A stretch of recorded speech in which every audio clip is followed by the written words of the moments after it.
그 발강가에서 에스겔을 부르시고 사명을 주셨죠. 하나님의 말씀을 전하는 그 선지자로 설 수 있는 그 사명을 주셨는데, 그 4장 5장에 보게 되면 하나님께서 이제 에스겔에게 가져오라고 말씀하신 그 명령이 있어요. 그리고 하나님의 마음을 이스라엘 백성들에게 이제 전하게 하시죠. 하나님이 몹시 분노하신 것이죠. 이스라엘 백성들이 말씀대로 살아가지 않기 때문에 그들에게 계속 경고를 하셨는데도 불구하고 듣지 않았기 때문에 마음이 무척 분노하셨습니다.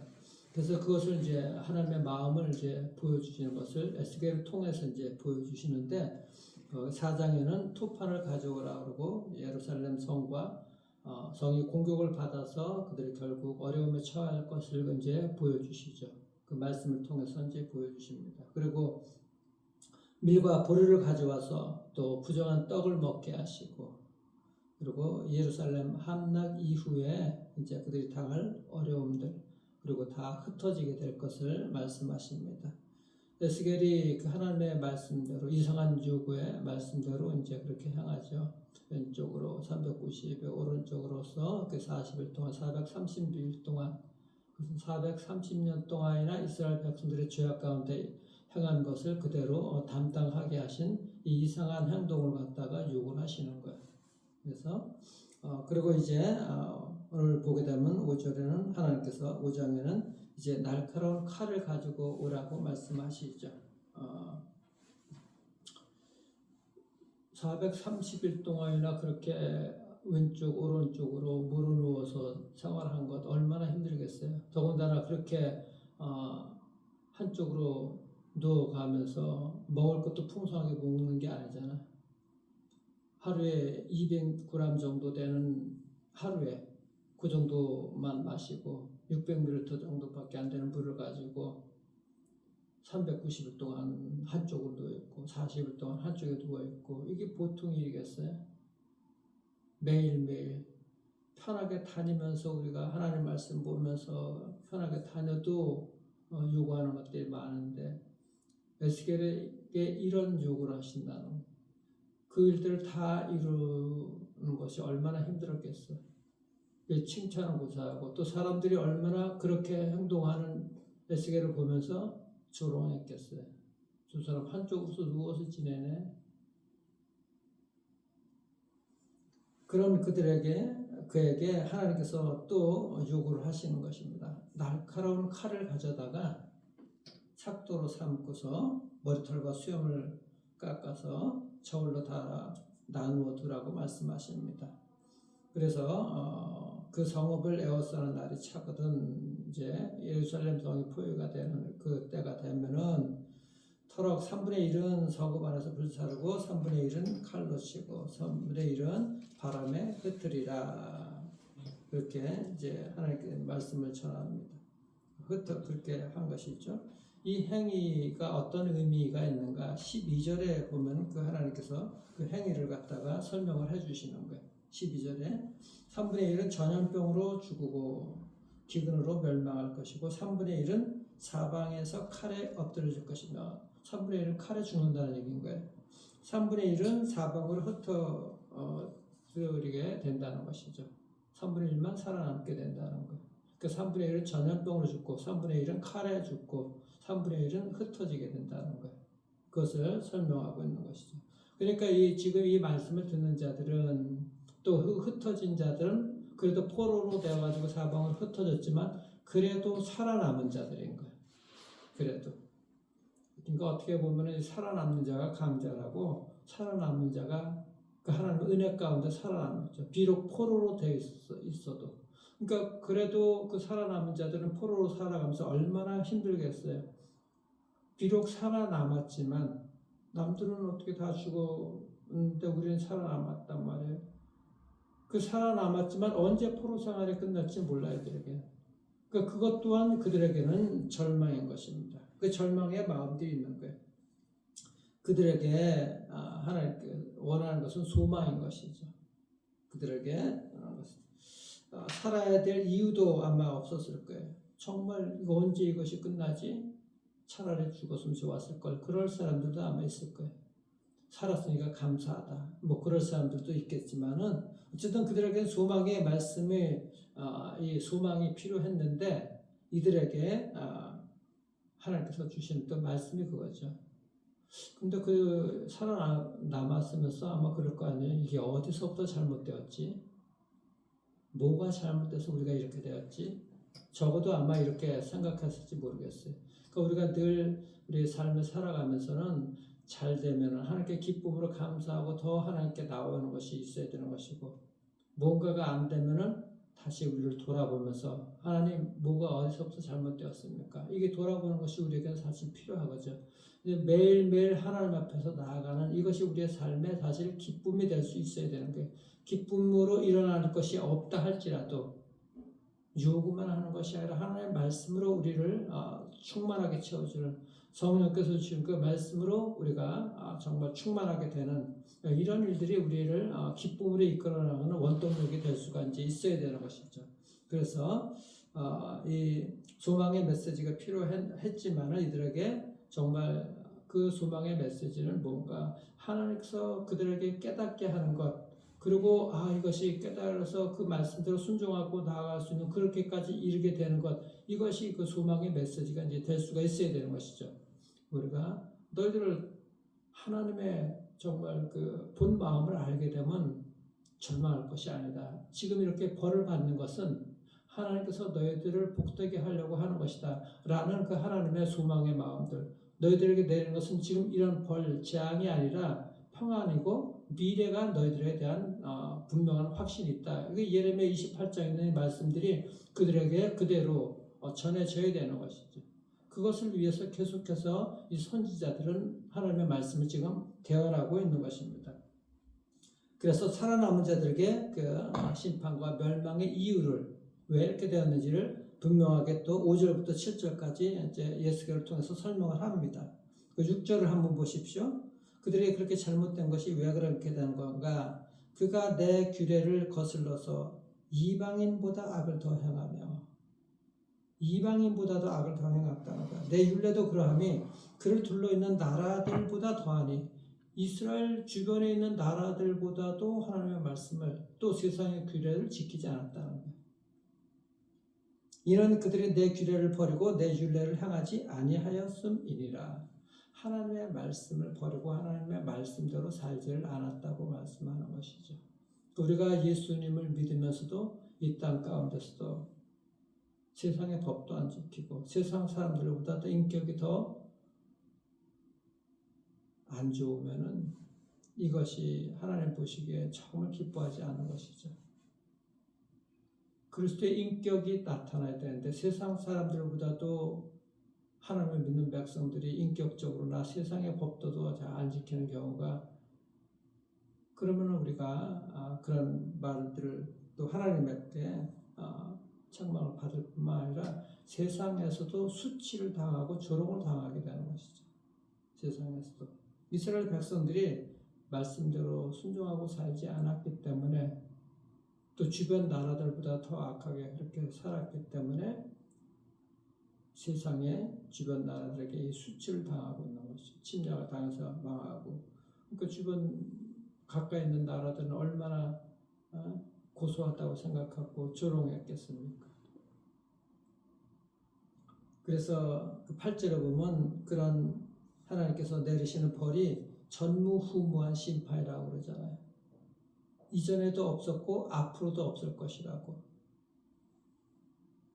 하나님의 말씀을 버렸기 때문에. 그래서 하나님께서 계속 말씀하시는 게 규례와 율례, 하나님의 말씀대로 살지 않았다고 계속해서 말씀하시는 것이고, 그리고 11절에는 성소를 더럽혔기 때문에 그런 행동을 하는 것이 말씀대로 살지 않는 것, 그것이 성소를 더럽히는 것이죠.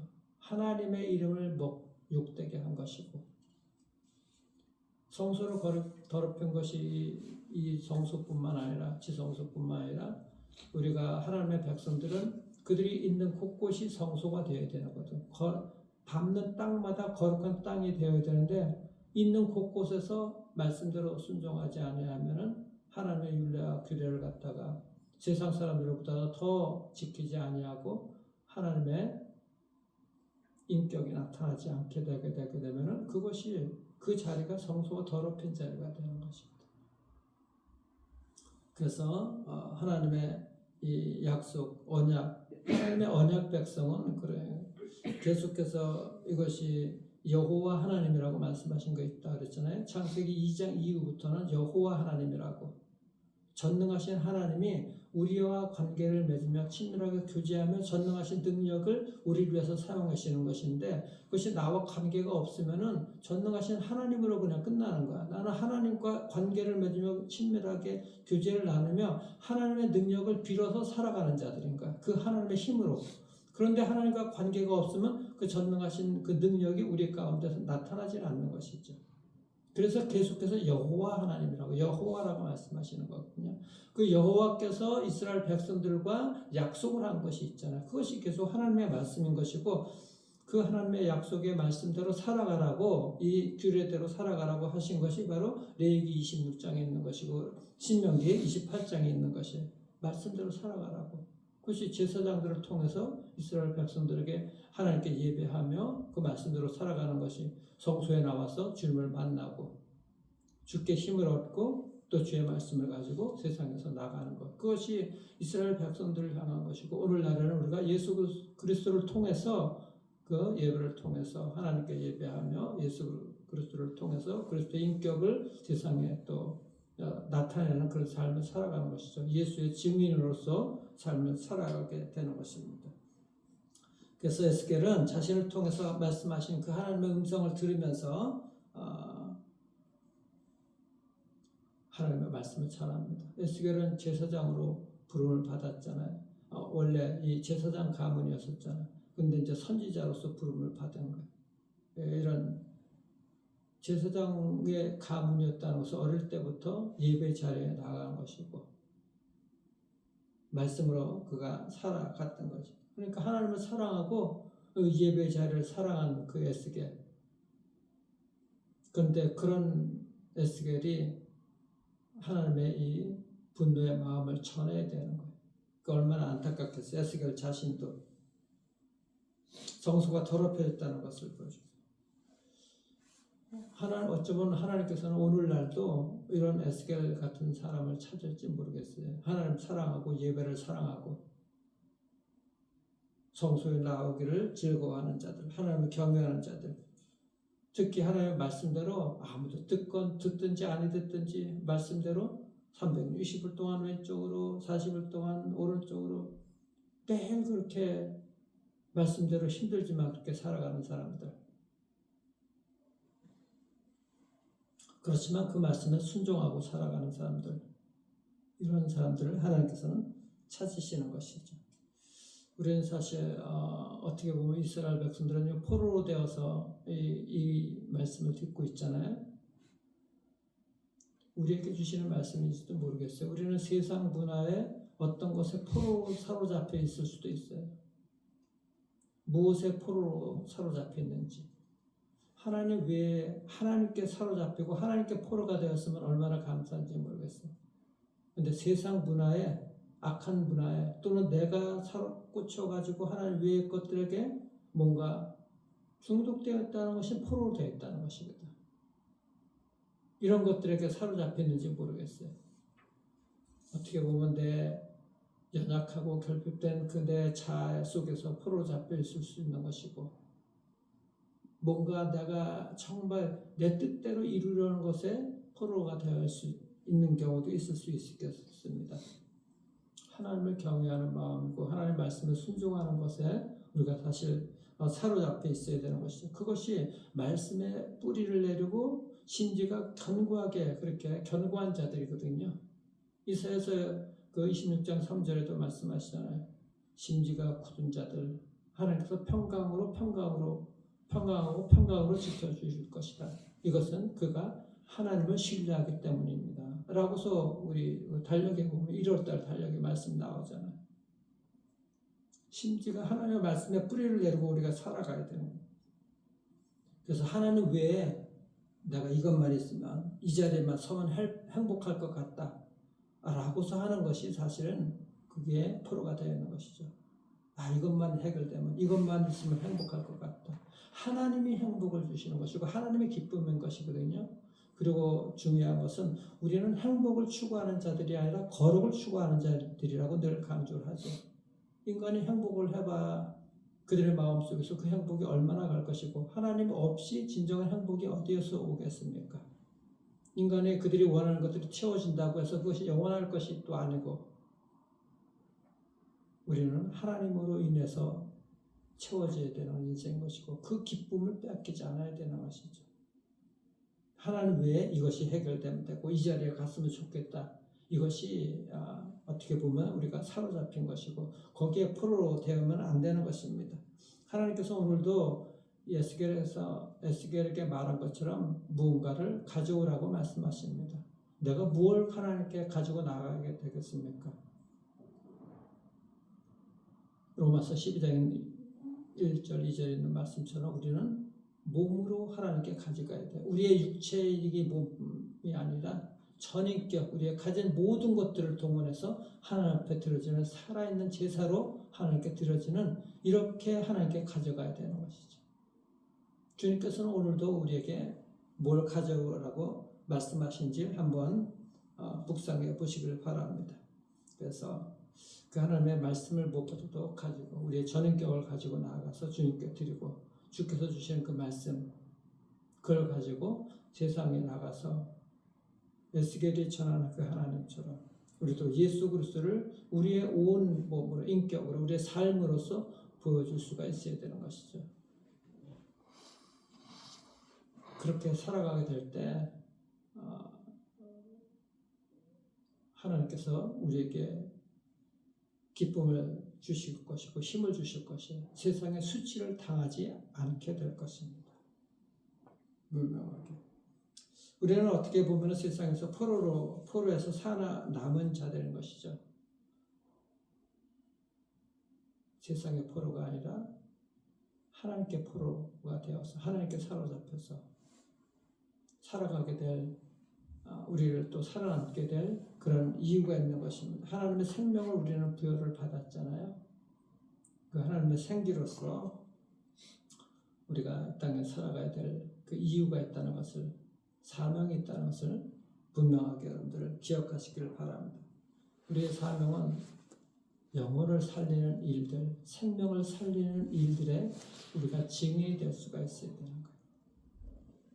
하나님께서는 말씀대로 살아가는 자들에게는 말씀대로 살아가지 않는 자들에게 하나님께서 오늘 전무후무하게 벌을 내리신다고 했지만 말씀대로 살아가게 될 때 하나님께서 전무후무하게 축복을 해주시는 이런 놀라운 일들, 이런 기이하고 기적들의 일들이 평상이 되는 이런 축복을 받는 여러분들 되기를 주의 이름으로 축원합니다. 기도하겠습니다. 우리 주님 감사합니다. 정말 생명의 말씀을 우리가 온몸으로 증거하며 사는 그 에스겔처럼 우리도 예수 그리스도를 우리가 온몸으로 우리 온 인격으로 우리 온 삶으로서 우리 인생으로서 증거하고 살아가는 그래서 세상 사람들도 함부로 하지 못하는 이 전무후무한 하나님께서 주신 놀라운 축복을 누리며 살아갈 뿐만 아니라 세상에서 하나님께서 높여주시는 하나님의 복된 백성들로 살아갈 수 있도록 하나님 축복하여 주시옵소서.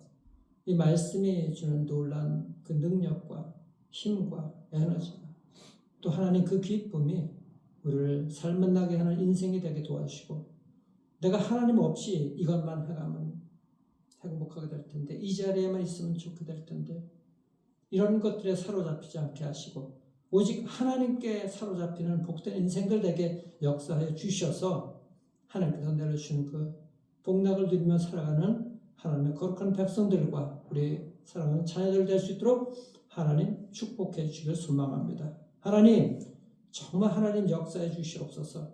하나님 말씀대로 살아가고 아버지 하나님께서 주시는 그 은혜대로 성령의 인도하심대로 이끌림대로 살아가게 될 때 전무후무한 하나님의 축복을 누리며 살아가는 은혜가 있게 하시고 아버지 하나님이여 그리 아니하실지라도 하나님의 말씀대로 올곧게 살아가서 하나님께서 나타내시는 그런 놀라운 일들이 주의 백성들에게 나타나는 은혜가 있도록 역사해 주시고 무엇보다도 그 말씀대로 살아가게 될 때 세상 사람들이 함부로 하지 못하는 수치와 아버지 조롱을 당하지 아니하며 하나님께서 주시는 함께 하시는 일들을 세상 사람들이 볼 수 있는 은혜가 나타나게 축복하여 주시옵소서.